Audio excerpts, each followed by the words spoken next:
ब्रियासिटी higher secondary school में उस्तादनि ऐं शागिर्दनि पारां हिकु ॾींहं वारो साइंसी मेलो लॻायो वियो। साइंसी मेले में क्लास 6 खां क्लास 10 जे शागिर्दनि हिसो वरितो ऐं मॉडल ठाहे नुमाइश लाइ रखिया विया। साइंसी मेले जी नुमाइश खे ॾिसण लाइ मुख़्तलिफ़ स्कूलनि जा उस्ताद ऐं शागिर्द सियासी समाजी अॻवान शहरी वॾे अंग में पहुता।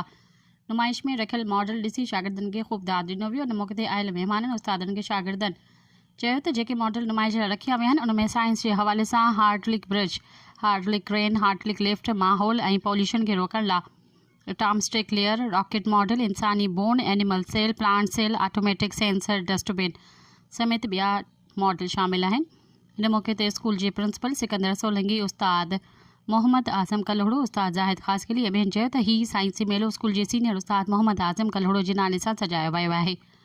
जीअं त उस्तादनि जो वधीक चवणु हो त जदीद साइंसी दौरु हले पियो, दुनिया में शागिर्दनि खे जदीद तालीम ॾिनी वञे थी। उन्हनि खे ॾिसंदे असां बि तालीम जे मैदान में किताबनि जी पढ़ाई सां गॾु प्रैक्टिकली पढ़ाइण खे तरजीह ॾेई रहिया आहियूं। उस्तादनि जो चवणु हो त ब्रियासिटी ऐं आसपास जे इलाइक़े वासियुनि खे सलाह ॾिनी पई वञे त हू पंहिंजे ॿारनि खे सरकारी स्कूलनि में दाख़िल कराए जीअं हू बहितर तालीम हासिल करे मुल्क ऐं क़ौम जो नालो रोशन करे सघनि। सब्सक्राइब कयो अवामी न्यूज़ HD खे ऐं ताज़ा तरीन ख़बरुनि लाइ ॾिसंदा रहो अवामी न्यूज़ HD।